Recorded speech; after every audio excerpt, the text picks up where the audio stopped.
기도하시겠습니다. 하나님 아버지, 오늘도 저희들을 생명의 말씀으로 인도하심을 감사드립니다. 주님의 죽으심을 배우게 하여 주옵소서. 예수님의 이름으로 기도드리옵나이다.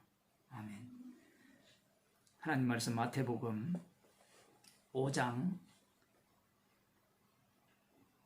33절에서 37절 말씀입니다. 또 신약 성경 7쪽입니다. 또 옛사람에게 말한 바 헛맹세를 하지 말고 네 맹세한 것을 주께 지키라 하였다는 것을 너희가 들었으나 나는 너희에게 이르노니 도무지 맹세하지 말지니 하늘로도 말라 이는 하나님의 보좌임이요 땅으로도 말라 이는 하나님의 발등상임이요 예루살렘으로도 말라 이는 큰 임금의 성림이요 내 머리로도 말라 이는 네가 한 트럭도 희고 검게 할 수 없음이라. 오직 너희 말은 옳다 옳다 아니라 아니라 하라. 이에서 지나는 것은 악으로 쫓아나느니라. 아멘. 지난 시간에 그 앞부분에 예수님께서 간음에 대해서 말씀을 하셨죠. 예수님께서는 간음한 음행한 연고 없이는 아내를 버리지 말라 그렇게 말씀을 하셨고 마음의 음욕을 품는 자는 다 간음합니다 그렇게 말씀을 하셨거든요. 그러면 예수님의 말씀을 지킨다면 사람들로부터 미움을 받겠느냐라는 겁니다. 옛날에 과거에 그 나름대로 경건하게 살고자 하는 자들이 간음을 하지 않기 위해서 길을 가다가 이렇게 고개를 돌리는 그러한 일도 적지 않았다라고 얘기를 하는데 그렇게 살아가는 사람을 사람들이 볼 때 그게 비난의 대상이 되느냐? 물론 그 마음에 그 음욕을 품는 것을 그 어떤 누구도 막을 수는 없죠. 그럼에도 불구하고 만일에 마음의 음욕을 품지 않고 살아가는 자가 있다면 사람들로부터 미움을 받겠느냐라는 겁니다. 우리는 먼저 그 마음의 음욕을 품지 않는 자가 없다라는 것을 전제를 하는 상황에서 이 말씀을 보게 되면 모두가 다 간음자가 되고 그러면 모두 다 간음자가 되면 핍박을 받느냐라는 겁니다. 이 두 가지 요소를 동시에 질문을 하는 거죠. 마음속에 음욕을 품지 않으면 핍박을 받느냐 아니면 음욕을 품었기 때문에 핍박을 받느냐. 이 끝부분에 있어서 음행한 연고 없이 아내를 내어버리면 핍박을 받느냐 아니면 음행한 연고 없이 아내를 버리지 않으면 핍박을 받느냐 이 질문을 먼저 드리는 겁니다. 지금 예수님께서 이 복을 말씀하시면서 그 복을 누구와 관련 짓느냐라고 할 때는 예수님 자신과 관련 짓고 있습니다. 예수님의 죽으심과 연관을 짓고 있어요. 선지자들도 마찬가지고요. 문제가 뭐냐라고 할 때는 그 복 받는 자의 모습을 과연 1:1 대응 관계로 예수님의 죽으심과 연결시킬 수 있느냐라는 겁니다. 성경을 해석을 할 때 하나님의 말씀을 볼 때 사람에게 적용을 시키면 말씀은 사실 별로 어려운 게 없습니다. 우리 자신에게 적용을 시킨다면 별로 어려움이 없어요. 왜냐하면 여기에 보면 간음치 말라 하였다라고 말씀하시면서 마음의 음욕을 품는 자마다 간음함이라 그러면 나는 간음자입니다. 그래서 예수님으로 말미암아 핍박을 받아요. 예를 들어 우리가 이렇게 모였을 때 나는 마음속으로 간음한 간음자입니다. 그렇게 고백한다 했을 때 미움을 받습니까? 제가 생각하기로는요, 박수를 받을 일이죠. 저 사람은 자기를 속이지 않는 사람이다. 진실한 사람이다.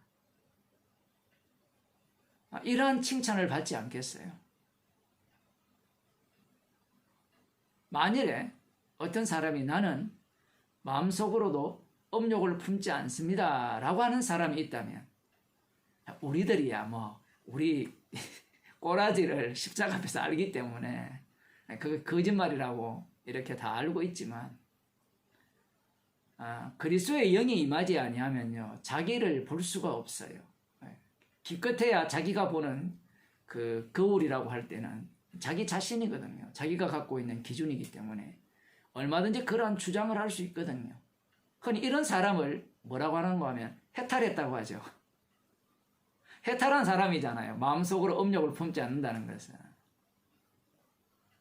그런 사람이 있다 했을 때 미워하겠느냐라는 거예요. 이 세상 사람들이 핍박을 하겠습니까? 그런 사람이 우리 주변에 있다면 미워할 일도 없고 핍박할 이유도 없는 거예요. 사람들이 속는 게 무엇이냐라고 할 때는 이 복음이라는 것을 이렇게 가장하여서 예수님의 말씀 앞에 이 산상설교를 이렇게 갖고 오면서 마음속에 음욕을 품는 자는 다 가늠함입니다. 그 목사가 하는 말이, 저도 마음속으로 음욕을 품습니다. 그렇게 이야기를 하면 교인들이 그 목사를 칭찬할까요? 핍박할까요? 훌륭한 목사라고 하지 않겠어요?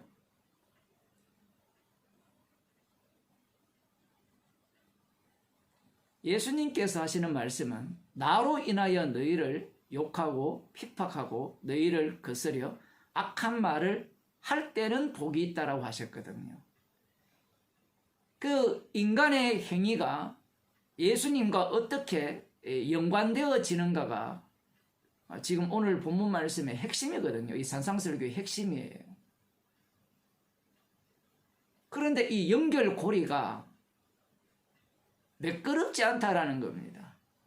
예수님의 말씀이 연결고리가 예수님 자신과 연결이 쉽게 넘어간다면 별 문제가 없는데, 마음속으로 음욕을 품는 자는 간음합니다.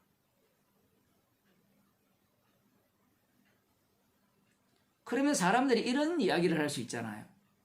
예수님의 이 말씀은 천국 복음과 관련되어 있기 때문에 어떤 인간도 이 마음속으로 간음을 할 수밖에 없다라는 그런 어떤 이야기를 할 수밖에 없고, 그래서 우리는 죄인이기 때문에 예수님께 나아가야 됩니다 라고 이야기를 했다 칩시다. 그게 복음이 될까요?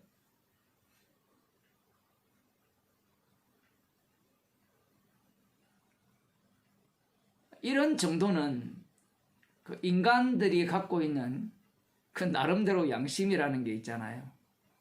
선악을 이렇게 판단하는 그 기준에 의해서도 얼마든지 나는 예수님 말씀을 지킬 수 없군요. 그래서 나는 십자가를 믿겠습니다.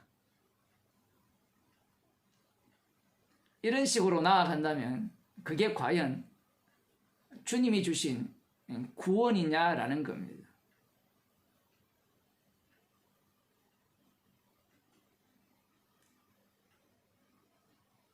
우리는 그렇게 생각할 수도 있거든요. 인간들이 예수님의 말씀은 지킬 수 없기 때문에 예수님께서 십자가의 그 사랑으로 우리를 구원하셨다. 들어보면 맞는 것 같잖아요. 그러면 그렇게 했을 때 그 사람이 미움을 받겠느냐 이 얘기예요. 훌륭한 사람이잖아요. 자기의 한계성을 인정하고 예수님께 나와왔다라는 것은 인정받을 만한 일이 아닌가요? 예수님께 나왔으니까 그 사람 자체를 누가 봐도 그 자기의 한계성을 인정하고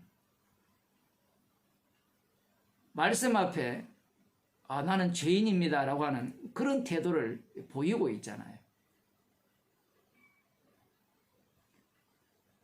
아니면 그 엄행한 연고 없이 아내를 내어버리지 않는 모습은 그러면 어떠냐?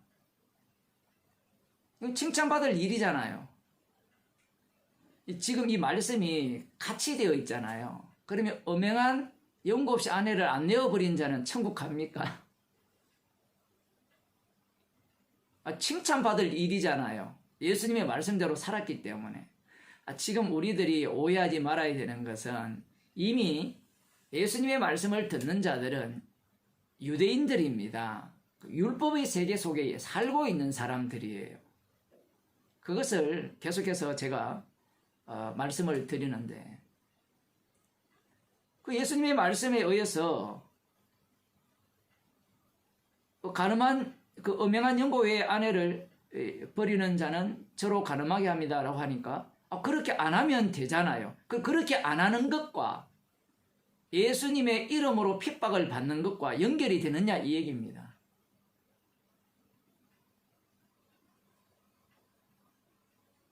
이런 것들이 되게 어려운 거예요.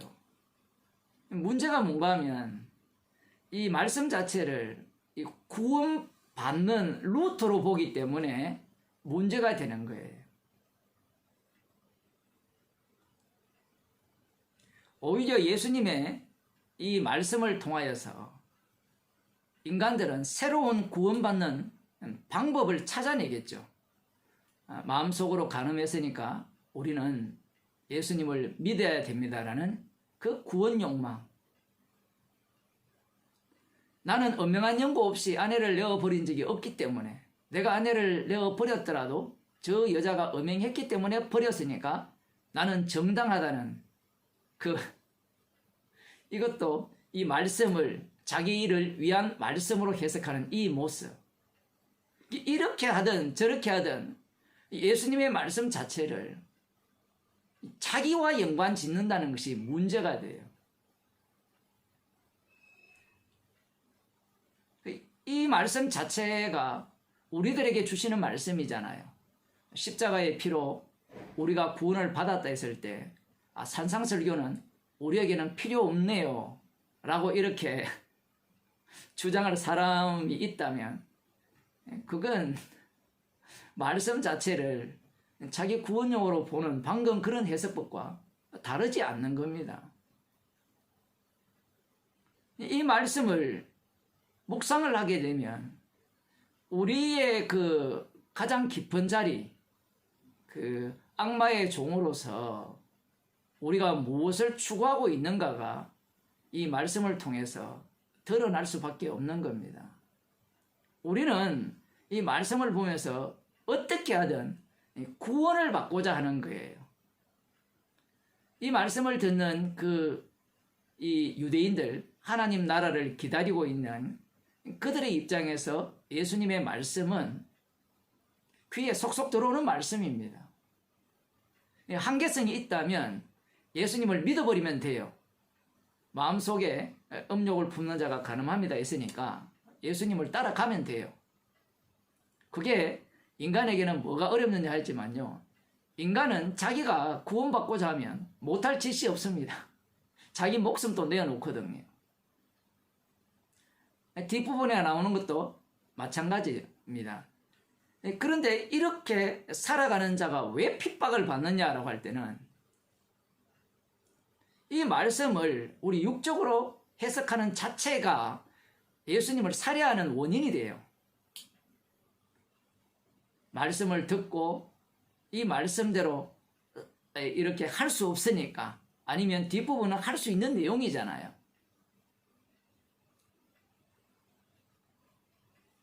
예수님께서 어떻게 말씀하셔도 인간은 말씀을 자기 구원 중심으로밖에 해석이 안 돼요. 이 교체 작업이 일어난다는 말을 많이 하지만, 어떤 목사의 설교를 오늘 한 3편 정도 들어봤는데 어떤 분이 그 교회를 다녔어 가지고 미국에 있는 교회인데 뭐 설교를 잘해요. 뭐 웬만한 그 사람들이 들으면 분간이 안 될 정도로 복음 같은 설교를 합니다. 여러분도 시간 나면 한번 들어보세요. 마가교회 치면 유튜브에 나오거든요. 아, 정말 잘해요. 웬만한 한국교회 목사들보다 설교를 잘하는데,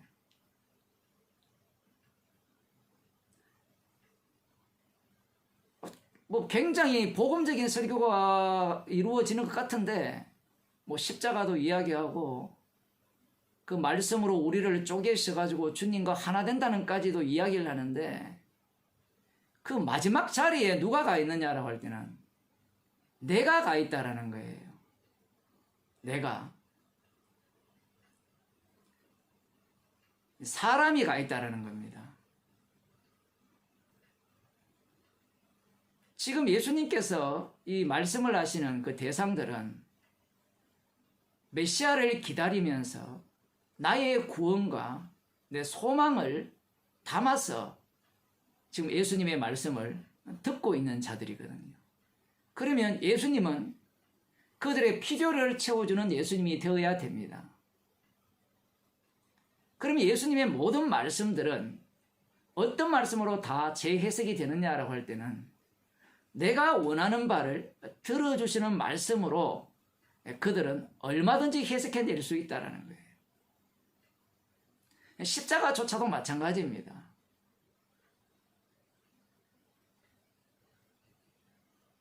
주체바뀜 이야기도 뭐 언급하는 걸 들었는데 놀랍죠. 뭐 그 정도 해도 대단한 건데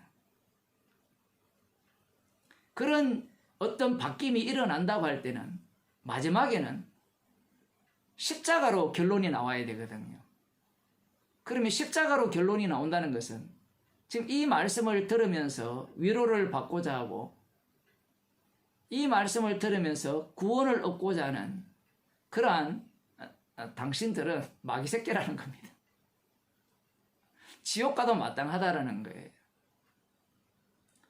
그런데 그 십자가가 여러분들을 위한 십자가가 되어버리면 그야말로 이 유대인들이 기다렸던 메시아 사상과 별반 다르지 않다라는 겁니다. 예수님으로 인하여서 핍박받는 것은 십자가의 영이 왔기 때문에 그들이 넣어놓는 것은 아들의 죽으심에 대한 내용이겠죠. 그러면 아들이 왜 살해당했는가라고 하면 이 산상설교를 아무리 해석해도 누구식으로밖에 해석이 안 되느냐라고 할 때는 유대인 서기관과 바리새인의 해석을 넘어설 수가 없게 되어 있습니다.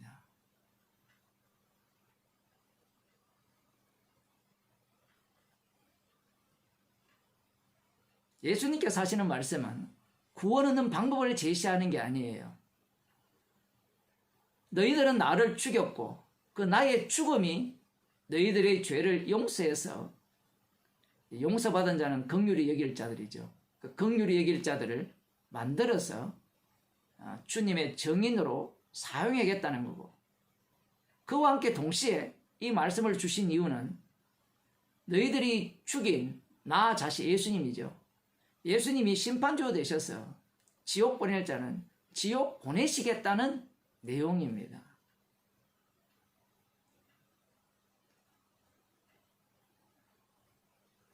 기껏 내가 간음한 걸 마음의 음욕을 품은 걸 인정하기 때문에 예수님께 나왔다라고 하면 그게 당신이 지옥 갈 이유가 된다라고 하면 화를 낼 거 아니에요. 자기를 인정하잖아요. 인정. 나는 마음속에 음욕을 품은 자입니다. 아니면 나는 예수님의 말씀대로 엄명한 이유 없이 아내를 버리지 않았습니다.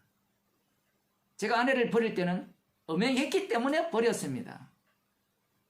만일에 거기에서 위반되었다면 제가 잘못했습니다. 출발 자체가 예수님의 말씀은 예수님의 죽으심으로부터 출발을 하거든요. 율법 자체도 마찬가지였어요. 예수님이 율법을 해석하는 방식은 십자가에서 율법을 해석하거든요. 그런데 유대인들은, 오늘날 목사들은 십자가에서 율법을 해석하지 않고 어디로부터 율법을 해석합니까? 하나님으로부터 해석을 하거든요. 제가 여러 차례 그런 말씀을 드렸습니다만, 인간은 선악과를 먹었기 때문에 출발 자체를 나로부터 하죠. 그 나의 확장이 하나님이라 했습니다. 그 하나님을 원인으로 두는 자들의 끝판왕이 서기관과 바리새인들입니다. 하나님으로부터 출발하기 때문에 반드시 어디로 귀결되느냐 할 때는 자기 구원으로 귀결돼요. 그러한 해석법들을 지금 예수님의 말씀을 듣는 자들이 고스란히 갖고 있는 겁니다. 성령을 받게 되니까 사도들이 십자가에 피 흘리신 예수님의 주되심을 증거하죠. 그 십자가를 증거한다는 것은 자기들이 무엇을 해도 죄라는 거거든요. 이것은 이해와 납득의 문제가 아니에요. 성령의 책망의 문제죠. 기준점이 달라버립니다.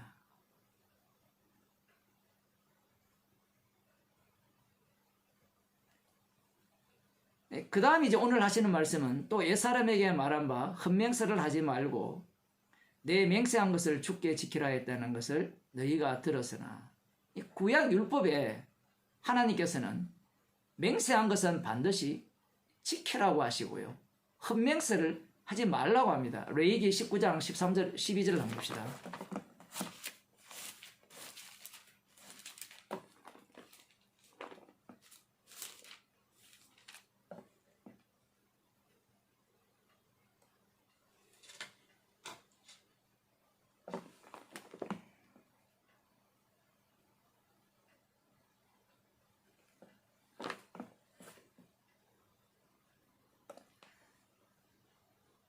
(11절을) 보면 너희는 도적질하지 말며 속이지 말며 서로 거짓말하지 말며 너희는 내 이름으로 거짓 맹세함으로 내 하나님의 이름을 욕되게 하지 말라. 나는 여호와이니라.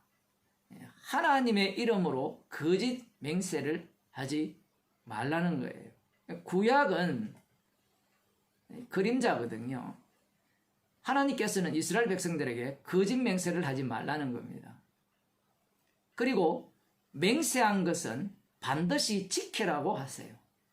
그게 율법입니다. 서원한 것은 반드시 해로울지라도 지켜라는 것이 이 구약의 율법의 내용이에요. 이것을 하나님의 말씀으로 받고 있는 자들이 지금 예수님의 말씀을 듣고 있는 자들이에요. 그런데 예수님께서 하시는 말씀이 나는 너희에게 이르노니 도무지 맹세하지 말라라고 말씀을 하시는 거예요.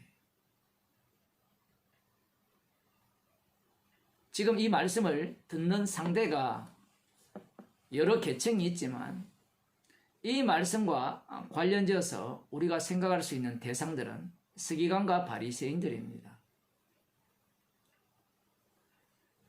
이들은 구약을 제대로 알고 있는 자들이죠. 그래서 율법을 제대로 알고 있기 때문에 헛맹세를 하지 말라는 말씀도 잘 기억하고 있고요. 서원한 것은 해로울지라도 반드시 지켜라는 말씀도 알고 있어요. 그러면 이 율법을 알고 있는 그들이 어떻게 살았을까요?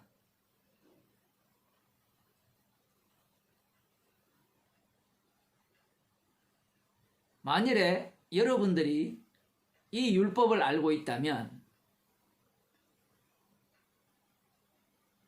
헛맹세를 하지 말고 맹세한 것은 지키고 서원한 것은 반드시 해로울지라도 지켜라 하잖아요.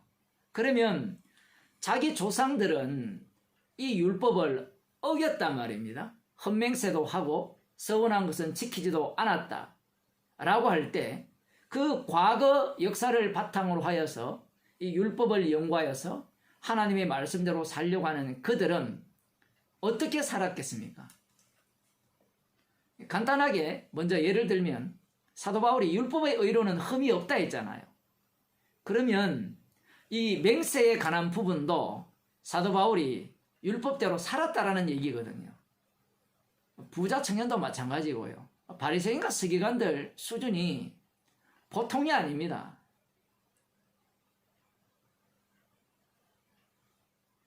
그들이 이 구약의 내용을 알고 있기 때문에 간단하게 이 율법 지키는 문제를 해결해 버립니다. 맹세한 것은 반드시 지키면 되고요.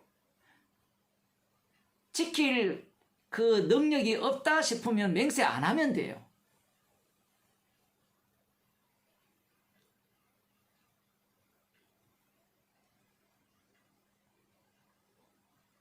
우리 어릴 때 교회에 부흥회를 하면 꼭 이 서원 헌금이나 기도를 이렇게 시키잖아요. 해보셨죠?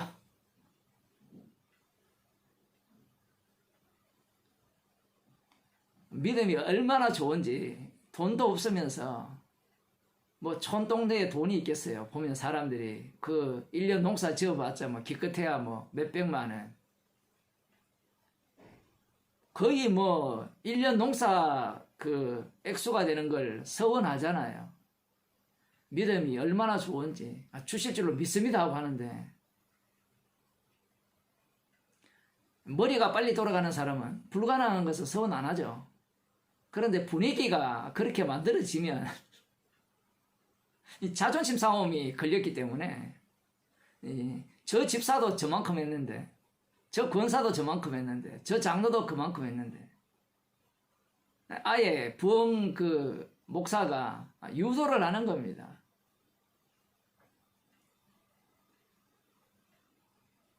제가 알기로는 그 웬만한 사람들은 서운한 걸 다 지켜요. 뭐 10년 할부해서 지키는 사람도 봤고요.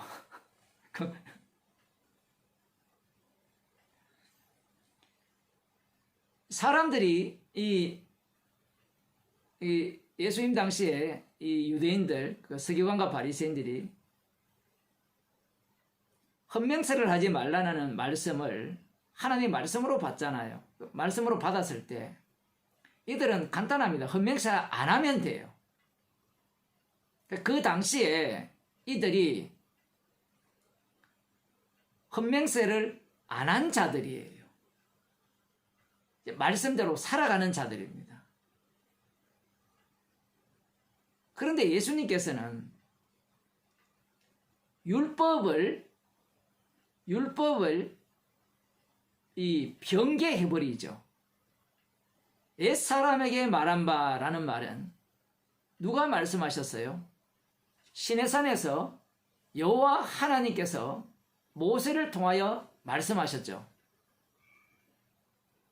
그러면 그 하나님의 말씀은 바뀔 수 있습니까? 없습니까?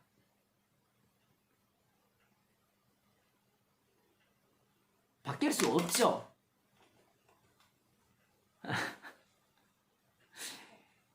하나님의 말씀은 바뀔 수 없는 거예요. 그런데 지금 예수님께서 이 율법의 내용을, 율례에 대한 내용을 바꾸어 버립니다. 어떻게 바꾸느냐? 여기 보면 나는 너에게 이르노니 도무지 맹세하지 말라는 거예요. 헛맹세를 하지 말라는 것과 맹세하지 말라는 말씀이 같습니까? 다릅니까?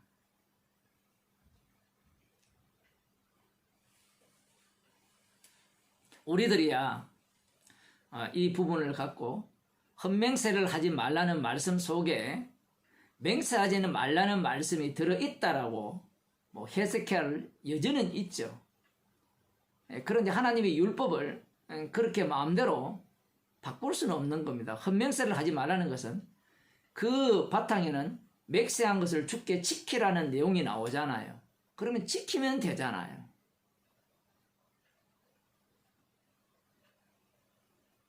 그런데 예수님께서는 도무지 맹세하지 말라는 거예요.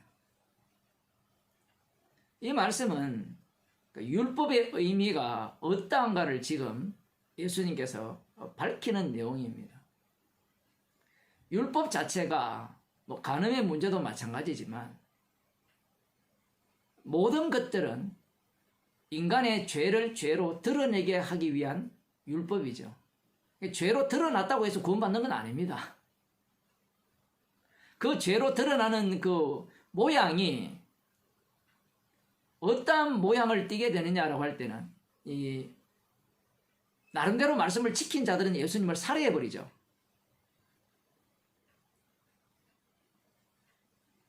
예수님께서 도무지 맹세하지 말라 이렇게 말씀을 하심으로 말미암아 예수님은 벌써 이 하나님 나라를 기다리는 자들에 의해서 대적자가 되는 겁니다.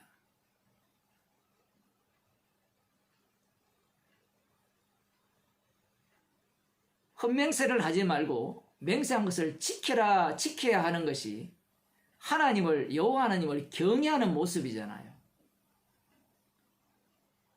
그런데 예수님께서는 맹세하지 말라는 겁니다. 이게 하나님을 경외하는 겁니까?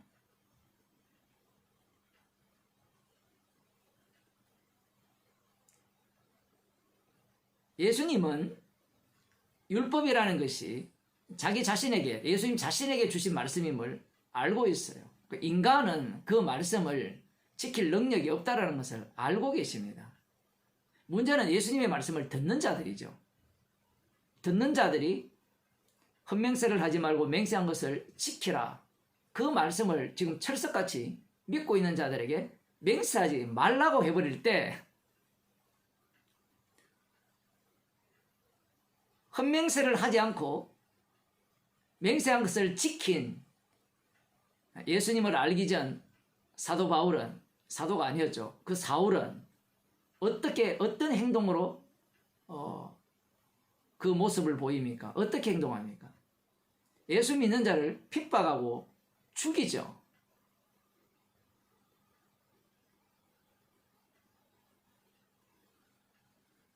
이 율법 자체가 예수님을 증거하고 있고, 예수님을 증거한다는 것은 십자가를 증거한다는 거거든요. 예수님을 증거한다는 말과 십자가를 증거한다는 말이 달라요. 같은 용어로 쓸 수도 있지만 그 예수라는 그 용어를 쓰므로 말미암아 나의 구원용어로 활용할 가능성이 다분히 높고요. 십자가를 이야기해버리면 그 나의 구원용이라는 것이 부정되는 것들을 내포하고 있는 내용이기 때문에 이게 다릅니다. 십자가라는 것은 이게 걸림돌이거든요. 좀 불쾌해요. 아주 불쾌한 내용입니다. 그런데 예수 그리스도라고 이야기하면 별로 불쾌하지 않아요. 본받고 싶거든요.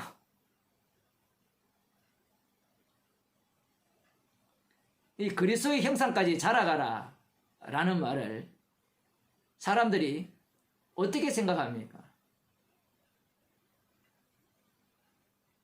그리스도 형상까지 자라가는 모습은 스데반 집사님이 가장 잘 보여주고요. 사도 바울이 그 모습을 가장 잘 보여주고 있거든요. 자기는 죄인으로 드러나고 십자가 피만 자랑하다가 사람들로부터 미움받고 제거당하는 그 모습이 그리스도의 형상까지 자라가는 거거든요. 그런데 사람들은 어떠한 모습이 그리스도의 형상까지 자라가느냐 라고 할 때는 마음속에 음욕을 품지 않는 모습, 맹세하지 않는 모습, 이런 모습을 떠올리는 거예요. 이런 부분에 있어서 이 예수님을 증거하는 것과 십자가를 증거하는 것에 있어서 차이가 있는 겁니다. 뭐 그렇다고 해서 예수님 증거한다 이렇게 이야기해도 뭐 틀린 것은 아닌데 그렇다고 해서 맞는 것도 아니에요. 설교를 다 들어보면 이 사람이 십자가를 이야기하는 건지 아니면 예수라는 그 인간이 되고자 하는 그 꿈꾸는 하나님의 형상을 꿈꾸면서 자신이 신이 되고자 하는 작은 예수가 되고자 하는 그러한 것을 꿈꾸는지 그 설교 속에 다 드러나게 되어 있습니다.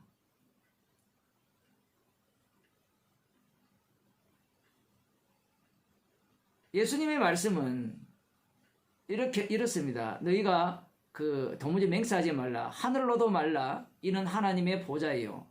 땅으로도 말라. 이는 하나님의 발등상임이요. 예루살렘에도 말라. 이는 큰 임금의 성임이요.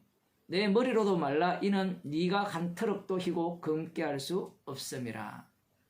오직 너희 말은 옳다 옳다 아니라 아니라 하라. 이에 지나는 것은 악으로 쫓아나느니라. 예수님의 말씀의 취지가 무엇입니까? 헛맹세하지 말고 맹세한 것은 지키라 라는 말씀을 이스라엘 백성들에게 주셨을 때 1차적으로 구약 이스라엘 백성들은 이 말씀을 지키지 않습니다. 제가 늘 말씀드립니다만 구약 이스라엘과 예수님 당시에 그 남은 자 유대인이 달라요. 이 두 가지 요소를 동시에 보지 못하면요, 십자가의 의미가 이상하게 흘러가요.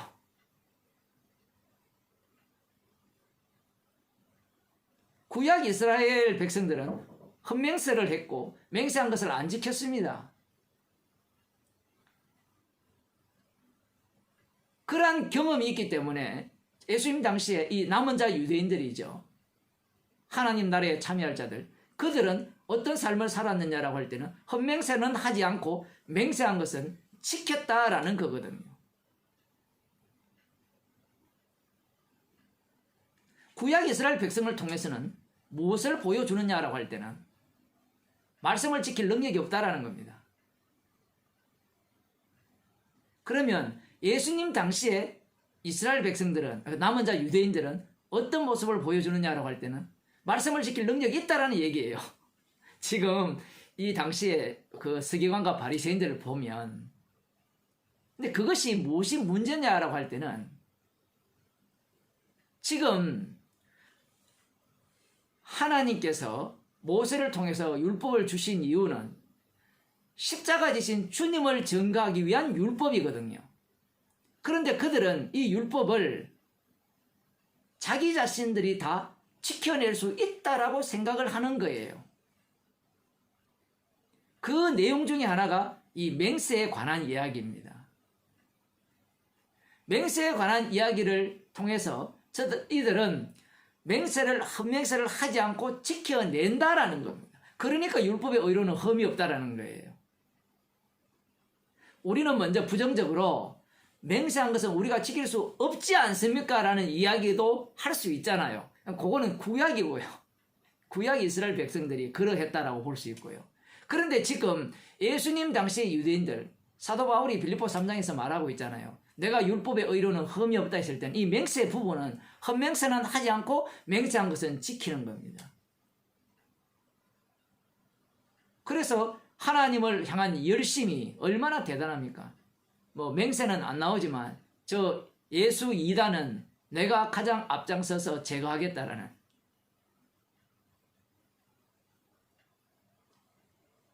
차라리 헛맹세를 하지 않고 차라리 헛맹세가 드러나 버리면 이게 무너질 건데, 참 특이하게요, 인간들 입장에서는 나는 헛맹세를 안 할 수 있고 맹세한 것은 지킨다라는 쪽으로 삶의 그 모양을 얼마든지 보일 수 있다라는 겁니다. 서기관과 바리새인들이 이 부분을 들어보면 예수님의 말씀 자체가 귀에 안 들어오겠죠. 예수 맹세하지 말라, 도무지 하지 말라, 그건 필요 없어요. 왜냐하면 다 지켰기 때문에. 예수님의 말씀은 자기들에게는 쓸데없는 말씀이 되는 거예요.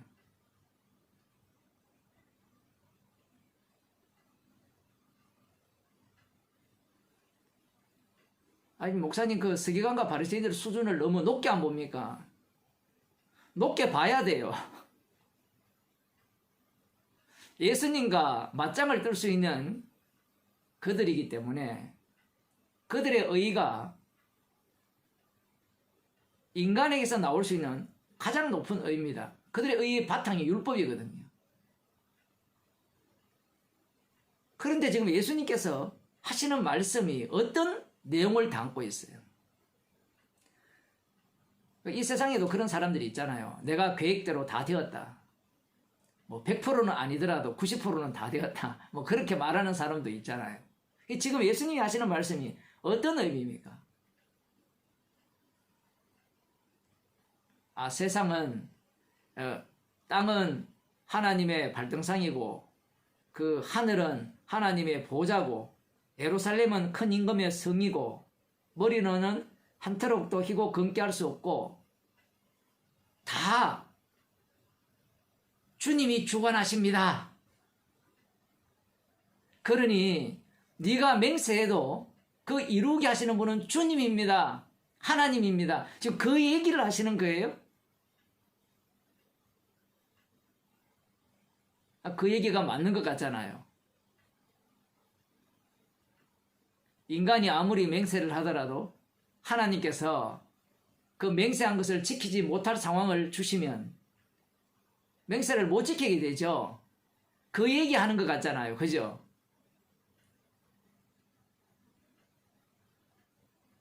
사람이 집을 세우더라도 세워주시는 그 주님에 의해서 세워주지 아니하면 세우는 자의 그 수고가 헛되다라고 말씀하시잖아요.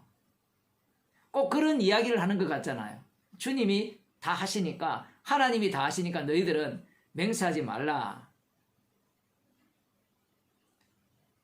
자, 그러면 예수님의 말씀을 듣고 우리는 맹세할 수 없습니다.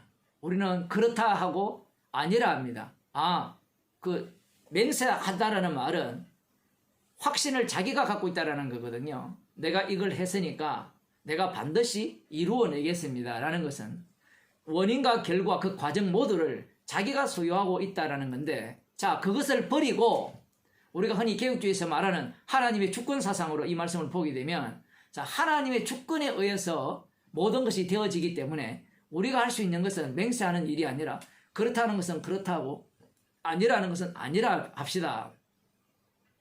그렇게 얘기를 할 때 여기에 예수 이름으로 미움을 받고 핍박받는 것이 나오느냐 얘기예요.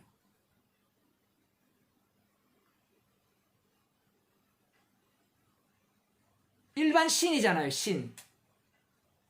불교에서 말하는 모든 것이 부처님의 공덕입니다. 모든 것들이 주님이 하시니까 너희들은 헛맹세하지 말고 맹세한 것을 지키라는 그 말씀에 귀 기울일 것이 아니라 아예 맹세를 하지 말라. 이 세상은 주님이 다스리는 세상이다. 뭐 이런 말 정도 해도 그럴듯하고 받아들일 만하잖아요. 그 정도 이야기하면 일반 교회에서는 미움받을 일이 없습니다. 일반 교회에서도 핍박받을 일이 없고. 그런데 주님의 이 말씀은 이 세상 자체가 누구를 위해 만들어졌고 누구를 위해 있느냐 얘기예요. 십자가 지신 아들을 위한 세상이에요. 그 십자가 지신 아들을 위해 돌아가기 위해서 만들어진 세상이라는 겁니다. 골로새서 한번 봅시다. 골로새서 1장인데요.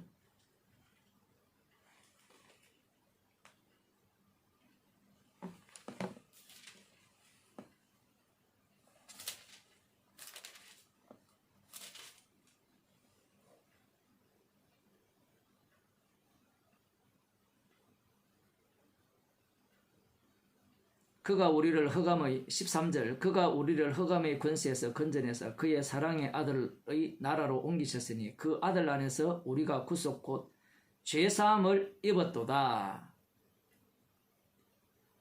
죄사함을 입은 이유는 죄 사하신 분을 증거하기 위한 죄사함이거든요. 사랑의 아들의 나라로 이미 성도는 옮겨졌기 때문에 십자가의 피를 증거하는 증인으로 살려지게 되는데, 그는 보이지 아니하시는 하나님의 형상이요 모든 창조물보다 먼저 나신 자니. 참 이게 말이 안 되죠. 십자가에 달려 죽으시고 부활하신 분이 우리를 흑암의 권세에서 건져내셨잖아요. 그분을 만물보다 하나님의 형상이고 모든 창조물보다 먼저 나신 자라고 이야기합니다. 그러니까 논리 구조 자체가 안 맞아요. 이해도 안 되고요. 그러면서 하시는 말씀이 만물이 그에게 창조되되 그가 누구냐면 선지하신 예수님 이렇게 들어가면 안 돼요. 십자가로부터 출발합니다. 그 십자가 지신 분이죠. 흑암에서 우리를 건져내신 그분에 의해서 창조되되 하늘과 땅에서 보이는 것들과 보이지 않는 것들과 혹은 보호자들이나 주관들이나 정사들이나 권세들이나 만물이 다 그로 말미암고 그를 위하여 창조되었고. 지금 맹세를 한다 안 한다 라고 할 때, 자, 헛맹세하지 말고 맹세한 것을 지키면 누구에게 좋아요? 나에게 좋죠. 그러면 예수님의 말씀을 듣고 맹세하지 말라 하면, 아, 그러네, 다 주님의 하나님에 의해서 돌아가니까 하나님의 발등상이고 큰 임금의 성님이니까 우리는 머리털 하나도 희고 검게 할 수 없으니까 맹세할 수 없네요. 안 하면 되네요. 이게 누구한테 좋은 거예요? 이 모든 머리털, 예루살렘 성, 하늘, 땅, 이 모든 것들을 이 십자가 지신 주님과 연결시킬 그 고리가 나오지가 않는 겁니다.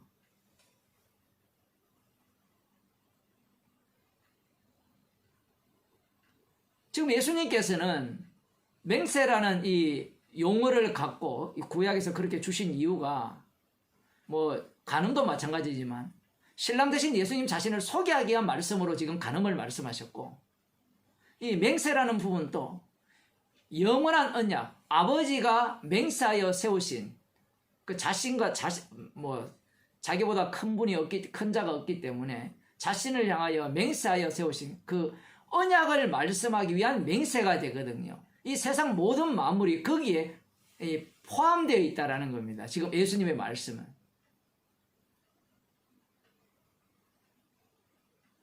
이 예수님의 말씀을 듣는 이들은 두 부류로 한번 나눠봅시다. 한 부류는 헛맹세하지 않고 맹세한 것을 지킨 부류가 있을 수 있고요.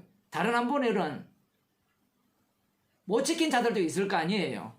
모든 사람이 그런 부류가 아니니까. 그러면 뒷부분의 말씀을 듣고 안도하겠죠. 그래, 우리는 그 맹세할 수가 없구나. 머리털 하나라도 희고 검게 할 수 없는데 우리가 맹세하고 한들 그걸 우리가 어떻게 지키겠느냐. 하나님께서 다 하나님의 뜻대로 그 일을 진행하시겠지.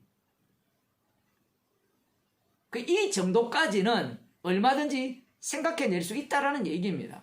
그런데 예수님은 지금 자신의 죽으심을 증거하고 있어요. 이 세상은 맹세로 돌아가는 세상이라는 겁니다. 누구의 맹세? 아브라함에게 여호와님께서 맹세를 하셨잖아요. 그 맹세로 인하여 돌아가는 세상이고 그 맹세를 위하여 돌아가는 세상입니다. 그리고 그 맹세대로 되어지는 세상이죠. 여기에 하나님께서 이스라엘 백성들에게 헛맹세를 하지 말고 맹세한 것은 지키라고 하는 순간 이스라엘 백성들은 이 세상을 누구 중심으로 보게 되느냐 할 때는 자기 중심으로 보게 된다는 거예요.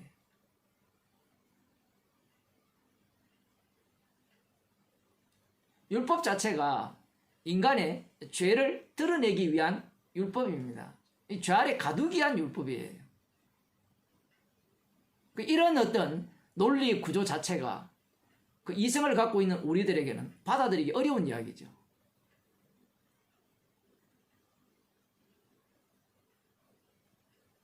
히브리서를 한번 보겠습니다. 히브리서 4장입니다.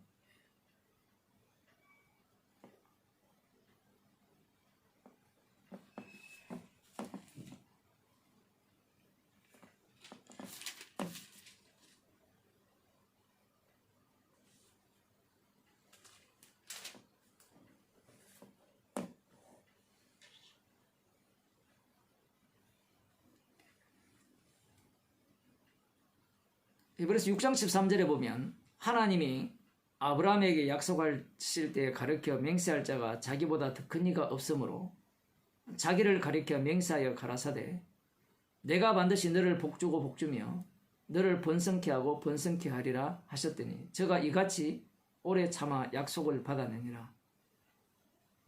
사람들은 자기보다 더 큰 자를 가리켜 맹세하나니 맹세는 저희 모든 다투는 일에 최후 확정이니라. 사람의 맹세가 나오죠. 사람의 맹세가 나오는 이유가 뭔가 하면 하나님 흉내내기입니다. 그 맹세를 함으로 말미암아 이 세상이 누구 중심으로 돌아가느냐를 할 때는 나 중심으로 돌아간다는 것을 확정하는 판이 맹세죠. 내가 맹세합니다 라고 할 때 이걸 달리 표현하면 내가 믿습니다 이 얘기와 같은 거예요.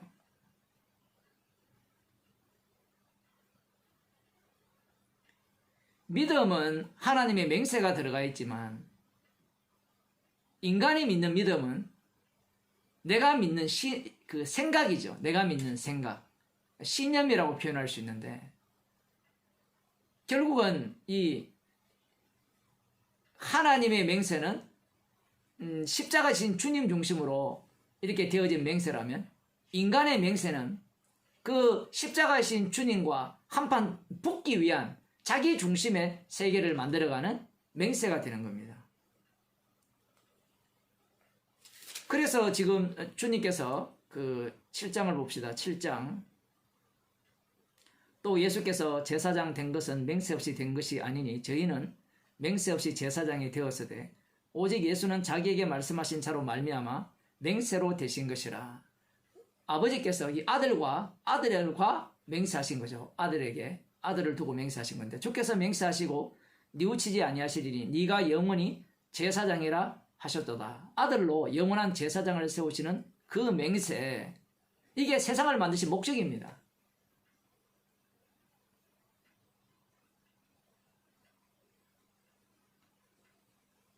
이와 같이 예수는 더 좋은 언약의 보증이 되셨느니라. 저희 제사장 된 자의 수요가 많은 것은 죽음을 인하여 항상 잊지 못함이로되 예수는 영원히 계심으로 그 제사 직분도 갈리지 아니하나니 그러므로 자기를 힘입어 하나님께 나아가는 자들을 온전히 구원하실 수 있으니 이는 그가 항상 살아서 저희를 위하여 간구하십니다.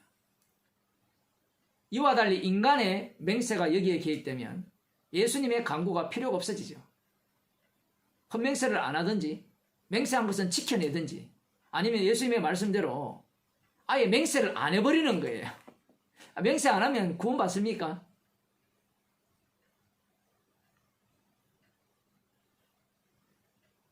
예수님의 말씀은 자신의 죽으심과 관련해서 지금 말씀하는 거예요. 그래서 그렇다는 것은 그렇다 하고 아니라는 것은 아니라 하면 훌륭한 사람이죠. 맹세 안 한다는 것은 자기가 주도권을 안 갖고 있다는 거예요. 그런데 그걸로 인하여서 미움을 받겠어요? 미움을 안 받아요.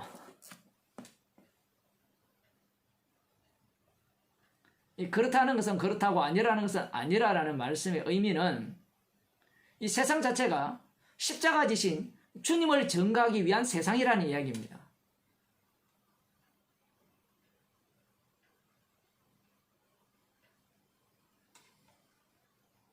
그런데 인간들은, 그 유대인들이죠. 유대인들은 이 율법 자체를 누구를 위해 주셨느냐라고 할 때는 영원한 대제사장이신 예수님을 전가하기 위한 율법이 아니라 자기들을 축복하기 위한 율법으로 주셨다는 거예요. 자기들이 이 맹세한 것을 지킨다든지 헛맹세를 안 한다면 축복이 주어지고 만일에 맹세한 것을 어긴다면 저주가 주어진다는 이 논리를 지금 이들이 갖고 있잖아요. 그 논리를 그대로 갖고 와서 그러면 맹세하지 말라, 하늘로도 말라, 땅으로도 말라 이렇게 하니까 그걸 또 그대로 수납할 거 아니에요. 그 수납하면 핍박이 오느냐 이 얘기입니다. 핍박 안 와요.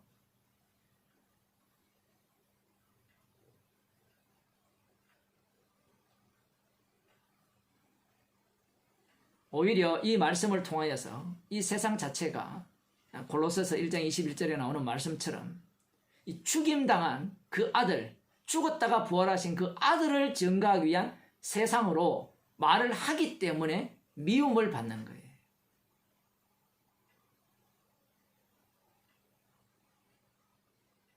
선지자들이 예수님으로 인하여서 미움받고 핍박을 받았다 했잖아요. 예수님으로 인하여서. 그것이 우리가 볼 때는 잘 연결고리가 잘 되지 않지만 예수님 입장에서는 그들이 모두 십자가를 전가하거든요. 아들의 죽으심을 전가했단 말입니다. 그리스도의 영을 받았기 때문에. 그러하다면 지금 이 산상설교 자체가 예수님의 자기의 죽으심을 증가하는 말씀이죠. 그러면 그 죽으심을 증가하는 내용이라면 이 속에는 인간의 온갖 그 악마성이 고스란히 노출될 수밖에 없는 겁니다. 오히려 이 예수님의 말씀을 듣고 지키겠습니다, 옳습니다 하는 자들이 예수님을 죽여버리거든요. 지금 산상설교가 끝나면 권세 있는 자와 같다 했잖아요. 그들이 예수님을 살해하는 거예요.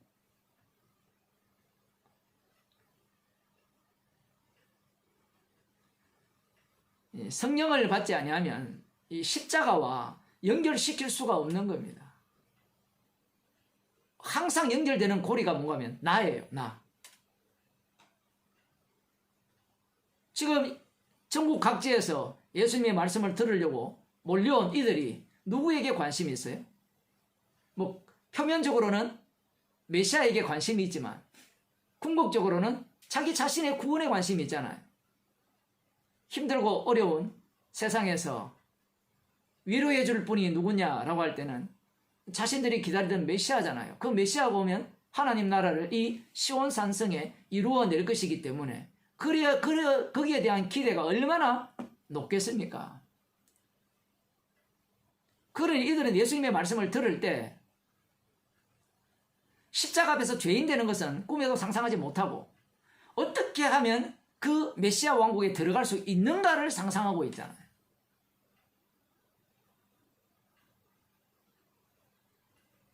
산상설교를 들으면서 자기 나름대로 꿈을 꾸는 거예요. 자, 이렇게 하면, 맹세하지 아니하면, 맞아, 온 세상 모두가 다 하나님의 발등상이고 하나님의 보호자고 또 하나님의 큰 성이고 머리털 하나라도 뭐 이렇게 희고 금괴할 수 없는 이 세상이야. 다 주님이 하는 세상이야. 맞아. 예수님 그렇게 인정하면 천국 갑니까? 천국에 넣어줍니까? 지금 예수님이 마치 천국의 길을 제시하는 것 같잖아요. 야, 천국에 가고 싶어서 미쳐있는 사람들이거든요, 지금. 그러니까 말씀만 해주세요. 제가 믿고 따르겠습니다, 얘기거든요. 근데 예수님의 말씀은 너희들은 지옥 가기 딱 맞는 자들이다, 이 얘기를 하시고 계시거든요, 지금.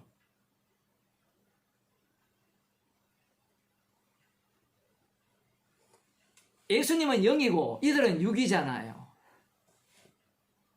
육이 추구하는 바는 이미 확정되어 있습니다. 자기 구원이에요. 자기 자신이 하나님과 같이 되어서 심판주가 되고 싶고 심판주로서 자기 자신이 창조주가 되고 싶은 게 그 선악과를 따먹은 인간의 본성이거든요. 예수님은 이용할 가치일 뿐이에요. 그래서 오늘날 교회가 예수님을 이용해서 천국 가려고 하잖아요. 그러니 이 말씀 자체를 아무리 제대로 해석한다고 하더라도 이 십자가에 영이 없는 자들은 마지막에는 누구를 위한 이 복음으로 흘러가게 됐냐 할 때는 여러분 나를 중심으로 흘러갈 수밖에 없는 거예요. 그래서 나에게 위로가 되지 않고 나에게 뭐 기분 나쁜 말을 말한다면요, 당장 이 화면 꺼버립니다. 지금 이들이 왜 화가 안 날까요? 예수님 말씀을 들으면서. 들을 만하거든요. 육이기 때문에 그래요. 성령을 받은 자라면 이 세상 자체가 완전히 십자가신 주님 중심으로 돌아간다는 것을 보여주기 위한 이스라엘이죠. 그러면 이 예수님의 말씀 자체에 의해서 우리들은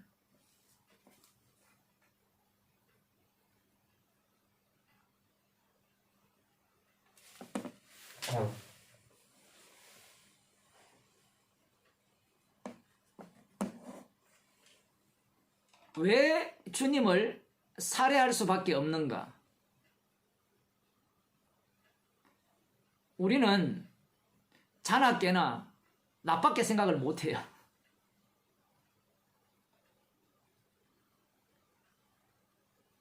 이런 산상설교 자체도 안 읽으면 어렵지 않은데 읽어보게 되면 어렵잖아요. 여러분 그렇지 않습니까? 저는 너무 어려워요, 말씀 자체가. 우리들이 갖고 있는 코도 안 맞아요. 예수님이 말씀하시는 이 진행 자체가. 나중에 여러분이 잘 아시다시피 예수님이 누구를 구원해 버립니까? 그 중풍병자를 구원해 버리거든요.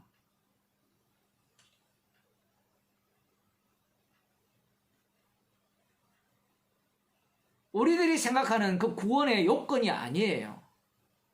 오히려 이런 말씀들 전체가 우리가 얼마나 악마성을 갖고 있는가를 주님이 드러내시는 말씀으로 말씀하시는 겁니다. 성경을 안 읽으면요, 묵상하지 아니하면 별 생각이 없습니다. 근데 한번 묵상해 보세요. 예수님의 말씀을 헛맹세를 하지 말고 맹세를 지키라 하였으나, 그래 그거는 구약이다 치자. 그러면 그 땅으로도 말라 맹세하지 말자. 그래 이 세상 돌아가는 것은 내 뜻대로 안 되니까 그래 이렇게 살아야지. 이게 뭐예요? 왜 그렇게 살려고 하죠? 뭘 위해 그렇게 살려고 하죠? 그렇다는 것은 그렇다고 아니라는 것은 아니라고 맹세 안 하고 왜 그렇게 살려고 하죠? 한 말씀을 묵상해 보라는 말입니다. 말씀을.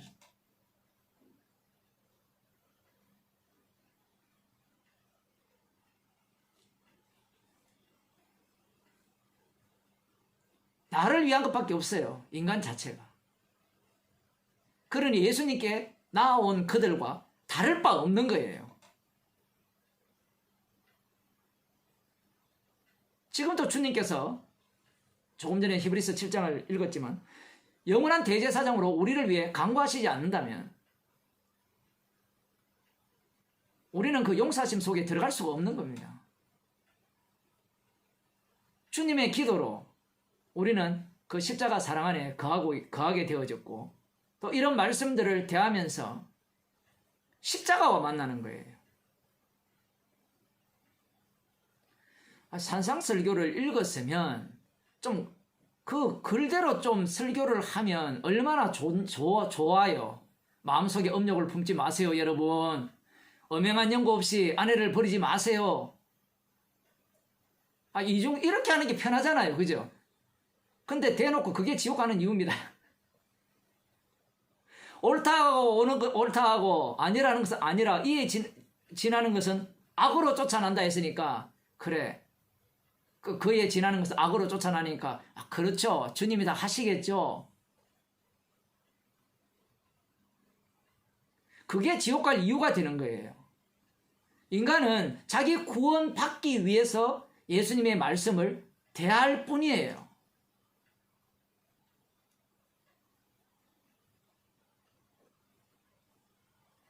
지금 이 예수님의 말씀을 듣는 자들이 위로받기를 원하거든요. 지금 수백 년 동안 고생하고 있잖아요. 혈통적으로 아브라함의 그 자손이고요. 언약의 자손들이잖아요. 하나님의 약속이 있잖아요. 그 약속만 이루어진다면 자신들이 기다리고 기다리던 그 위로, 이사야가 외쳤던 그 위로가 주어질 것이라고 지금 이 소망을 갖고 있잖아요. 그런데 예수님께서 그 위로를 기다리는 자에게 뭘 주십니까? 금을 주는 거예요. 금을. 불을 던지러 와버렸어요. 불을. 이런 요소들이 왜 중요하냐라고 할 때는 인간들이 신을 찾는 이유가 거기에 있거든요. 위로받기 위해서. 인간은 위로받을 자격이 없어요. 이미 선악과를 먹었기 때문에 인간에게 그 주님께서 처리하셔야 될 일은 지옥 보내는 일밖에 없습니다. 그런데 인간들은 자기 자신이 힘들고 어려우니까 위로를 받아야 된다라고 생각하는 거예요. 누가 보면은 가난한 자는 복이 있나니 천국이 저희 것이다 하니까 가난한 자가 복이 있다 이렇게 들어가는 거예요. 논리가.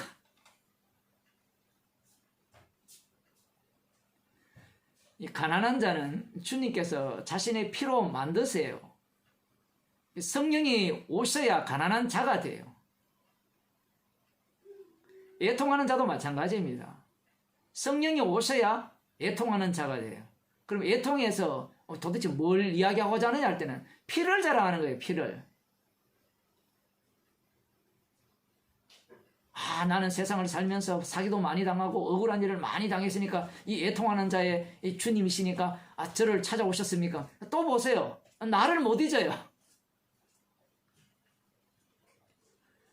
특이한 게 이거잖아요. 하나님께서 70년을 약속하시고 71호로 바꾸시면서 이 남은 자 유대인들에게 이 위로를 기다리면서 메시아를 갈망하는 그 갈망 속에 예수님이 오셨을 때 당연히 누구나 그 메시아는 그들을 위로하는 예수님이라고 생각했을 겁니다. 그런데 예수님은 그들을 함께 죽여버립니다. 심판해버려요.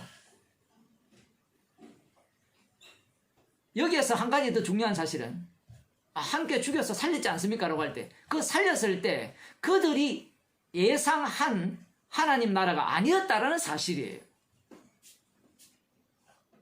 주님과 함께 고난받고 십자가를 전가하는 것 때문에 많은 사람들로부터 미움받고 배척받는 이 구약의 선지자들처럼 거짓으로 거스려 악한 말을 당하는 그러한 처지로 내몰리게 되는 거예요. 기대가 무너지는 정도가 아니라 십자가 자체가 축복임을 보게 된다는 사실입니다. 너무나 이들이 기다리는 그 천국과 다른 천국을 예수님은 지금 소개하고 있다는 사실이에요. 이 산상설교가 십자가의 죽으심을 소개하는 내용이라고 누가 눈치채겠어요? 이 말씀을 듣는 너희들이 추종하니까 그들은 지키겠다고 나올 거 아니에요. 너희들이 나를 죽일 것이라는 그 말씀으로 이들이 어떻게 받아들일 수 있느냐라는 겁니다. 여기는 제자들도 있을 거 아니에요. 야, 역시 예수님의 가르침은 당시의 서기관과 바리새인들보다 달라. 역시 메시아가 맞아. 그러니까 저분이 우리를 구원할 거야. 우리를 이 고통 속에서 해방시킬 거야. 그러니 저분이 왕이 되신다면, 이 하나님 나라, 약속하신 그 하나님 나라의 왕이 되신다면 우리를 한 자리 차지하게 하실 거야 라는 입장에서 이 말씀을 듣는 겁니다.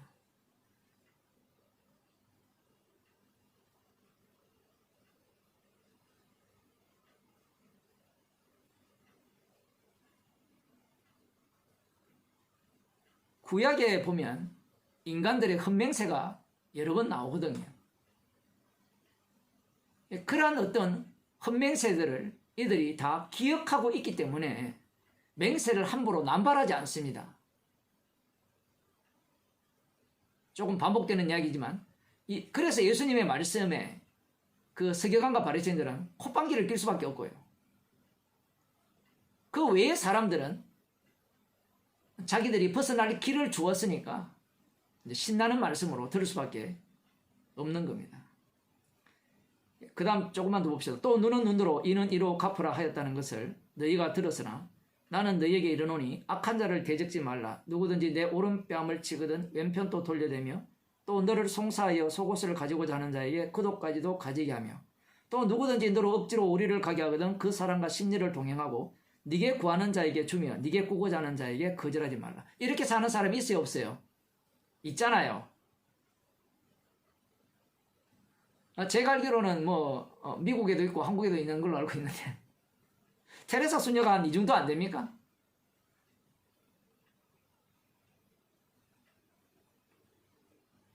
자, 이렇게 살면 미움 받아요? 여기에 예수 이름이 나옵니까?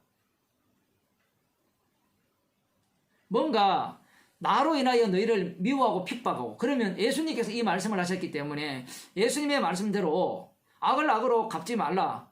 구약에는 악을 악으로 갚으라 했죠. 이는 이를 갚고 눈은 눈으로 갚으라 했는데 예수님은 악한 자를 대적하지 말라고 오른발을 치면서 왼팔도 갖다 대고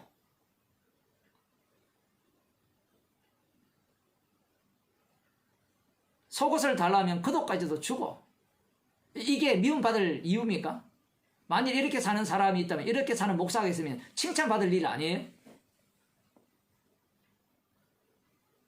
칭찬받잖아요. 훌륭한 목사라고.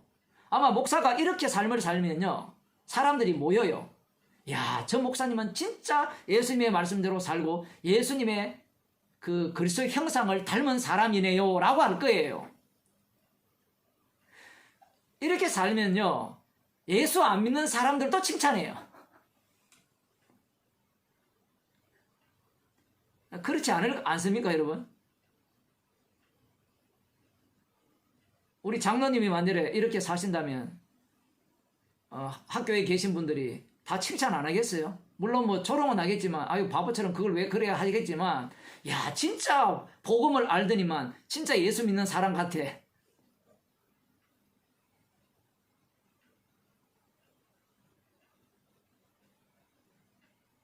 이런 사람이 많아요. 그 교회에도 가난한 자를 구제해 주는 교회도 있잖아요. 뭐 헌금 오면 다 구제해 주면 사람들이 칭찬할까요? 그 교회를 욕할까요? 칭찬하겠죠? 그죠? 근데 앞서서 선지자들이 핍박을 받았다 했잖아요. 누구 때문에? 예수 이름 때문에. 그럼 도대체 이 말씀과 핍박받는 이유를 같이 봐야 될 거 아니에요. 사도행전을 보게 되면 그들이 핍박받는 이유가 무엇입니까? 예수님이 이렇게 안 살아서 십자가에 못 박혀 돌아가셨어요. 십자가를 증거하는 그 자기 증거를 했기 때문에 돌아가셨어요. 이런 게 되게 어려운 질문이거든요. 예수님은 말씀대로 살았기 때문에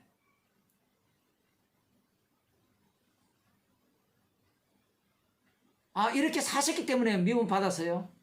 그렇지 않아요. 예수님은 자신의 살과 피를 증거했거든요. 자신의 죽으심을 증거했어요.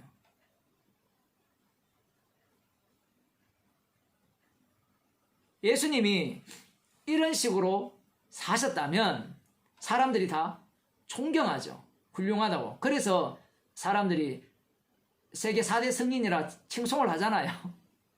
십자가를 모르니까 그런 소리를 하잖아요.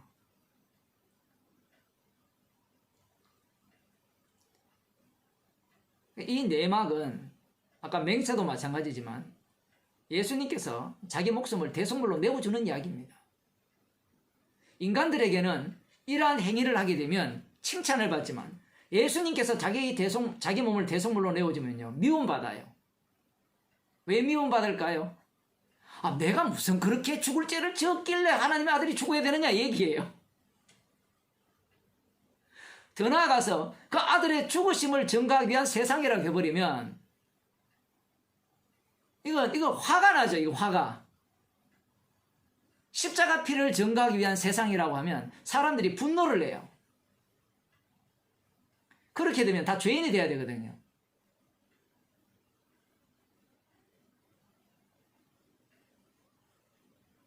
이 말씀을 문자로 보든 어저께 보든 하나님의 말씀으로 본다고 할 때 사람들이 이 말씀대로 살아가는데 왜 예수님으로 인하여서 미움 받느냐 이야기할 때는 미움 안 받아요. 지금도 만약에 이런 사람이 있다면 성인의 반열에 오르죠. 그것은 기독교 바깥을 다 포함해도 훌륭한 사람이 돼요. 가끔 뉴스에 나오잖아요. 전 재산을 서울대에 기부했다. 다 칭송하잖아요.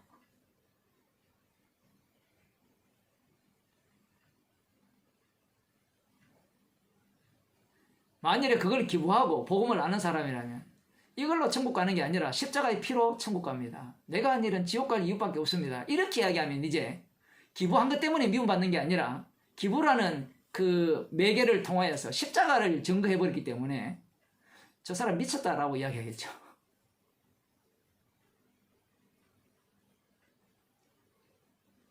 상대가 지금 우리 같은 이방인이 아니에요. 이방인도 동일하겠지만 하나님의 말씀을 듣고 순종하고자 하는 자들입니다.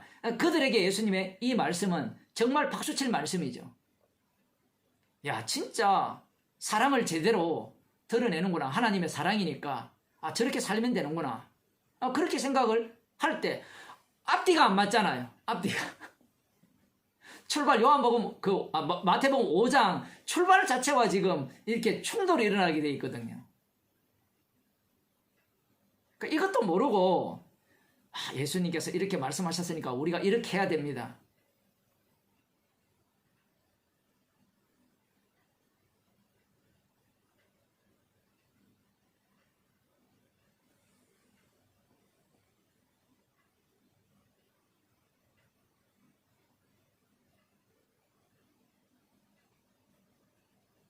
정말 누가 봐도 이 어떠한 풍랑에도 흔들리지 않는, 위협에도 흔들리지 않는 그러한 모습을 보이는 이 모습과 예수님이 십자가에 달려 죽으심과 연결되어야 되는데 우리는 말씀 자체를 계속해서 자기에게 적용을 시키는 거예요. 자기에게. 예수님은 맹세하지 않아요. 아까 맹세 부분을 좀 더 언급하면 예수님은 순종해버립니다. 그냥 말씀 속에. 그래서 십자가에 못 박혀 죽으시죠. 언약대로 되어지는 거예요. 근데 인간의 맹세는 언약대로 되어지는 것을 거슬러서 자기 뜻대로 되어지기를 원하면서 맹세를 하는 겁니다. 여기 이 본문도 마찬가지죠. 참으로 이런 말씀 때문에 오늘날 기독교가 이 복음을 버리는 계기가 되는 거예요. 예수님의 말씀이 참으로 무서운 겁니다. 이런 모습이야말로 진짜 기독교라 하거든요. 좀 공부했다라는 사람이 다 이게 진짜 기독교야. 그 모습을 예수님이 가장 잘 보여줘서 예수님을 몰라서 그래요. 예수님은 불심판하러 온 분이에요. 지옥 보낼 자를 지옥 보내고 천국 보낼 자를 천국 보냅니다. 그것도 인간의 행위를 보지도 않아요. 인간의 믿고 안 믿고도 안 봐요. 원인이 자기 자신에게 있어요. 그러한 것들을 알지 못하니까 또 그러한 이야기를 들어본 적도 없어요. 교회에서. 목사들이 교회에서 설교한 내용은 기껏하면 다 이런 내용 아니면 나로부터 출발하는 극이기주의적인 구원론을 펼치잖아요. 나를 위한 구원. 그런데 여기에다가 예수님의 이 복음은 그 이기주의의 극치죠. 예수님 자신을 위한 복음이에요. 인간 이기주의도 꼴보기 싫은데 예수님 자신을 위한 그게 진짜 참 사랑의 신이라고 하면요. 어느 누구도 받아들일 마음이 없어요. 지금이라도 당장 4대 성인에서 제거시킬 겁니다. 그러니까 얼마나 2000년 동안 기독교가 엉터리 복음을 전했느냐라는 것이 분명해지는 거예요.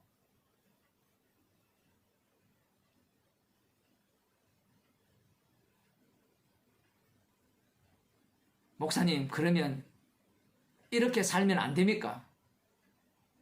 이렇게 살든 저렇게 살든 이 그리스도가 존귀케 하기 위해서 우리를 살게 하시거든요. 그러면 성도에게 나오는 것은 주님의 죽으심을 전가하는 죄뿐인 거예요.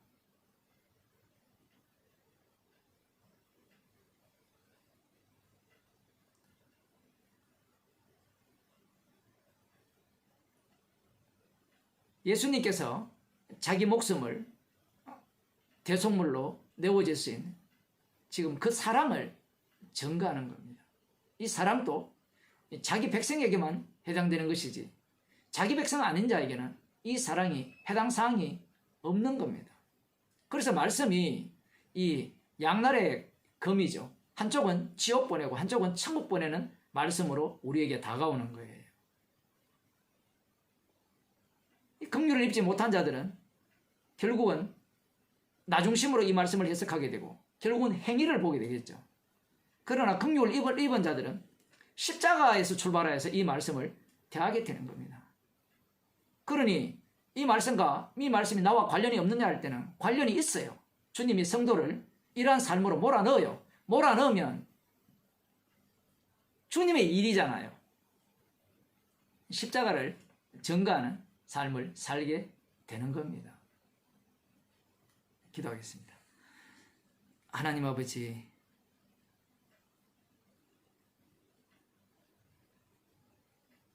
십자가 지신 예수님을 전가하기 위한 세상임을 저희들에게 알려주시고 십자가의 피 공로만을 자랑케 하기 위해서 저희들을 말씀 속으로 인도하심을 감사드립니다. 말씀을 통하여 주님의 죽으심을 알아가게 하시고 이 세상이 주님의 죽으심을 자랑케 하기 위한 세상임을 들려주시고 깨닫게 하심을 감사드립니다. 하루하루의 삶이 주님의 죽으심만을 자랑하며 증거하는 삶을 살 수 있도록 저희들을 날마다 주님의 죽으심에 참여하는 인생으로 인도하여 주옵소서. 예수님 이름으로 기도드리옵나이다.